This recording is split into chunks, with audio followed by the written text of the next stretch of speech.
मैं और शालिनी पति पत्नी दोनों ही वकील। हमारी शादी को अभी 1 साल ही हुआ था। इत्तेफाकर देखिए 2 दिन पहले हमें तलाक के 2 केस मिले, और वो भी एक ही जोड़े के। शालिनी के पास पति का केस आया और मेरे पास उसी की पत्नी का। शादी को 10 साल हो चुके थे, 2 मासूम बच्चे। पति का बिजनेस था, काम के सिलसिले में बाहर ज्यादा रहता। पत्नी गृहिणी थी, लेकिन अब सोशल मीडिया में डूबी रहती। नए मेल फ्रेंड्स बन गए थे। शक दोनों तरफ से था, और अब हालात इतने बिगड़ गए थे कि दोनों साथ नहीं रहना चाहते थे, लेकिन बच्चों को दोनों ही अपने पास रखना चाहते थे।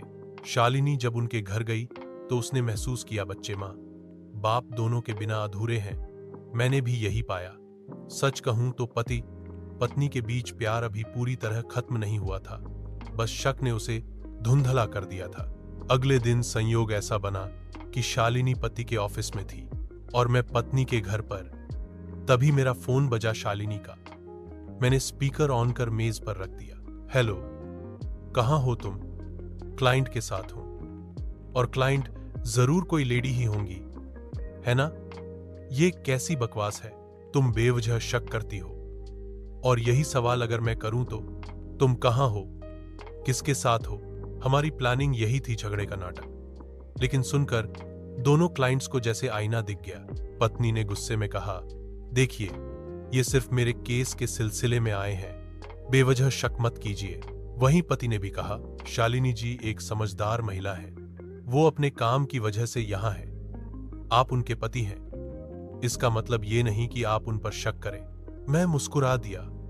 बिल्कुल सही कहा सर। फिर आप अपनी पत्नी पर शक क्यों करते हैं? शालिनी ने भी जोड़ा। हाँ मैम, सर भी तो परिवार के लिए ही बाहर रहते हैं, उन पर शक करना ठीक नहीं। पत्नी की आंखों में आंसू आ गए, सिर झुका लिया। तभी पति की आवाज आई, मधु, माफ कर दो, मैंने बेवजह तुम्हें दर्द दिया। पत्नी ने टेबल से पेपर उठाए, फाड़कर डस्टबिन में डाल दिए। राज, मुझे भी माफ कर दो, मैं तुम्हारे त्याग को समझ ही नहीं पाई। दूसरे कमरे से बच्चों की खिलखिलाहट आ रही थी। वो मासूम हौंसी जैसे सबको याद दिला रही थी कि असली केस अदालत में नहीं, घर में जीतना होता है।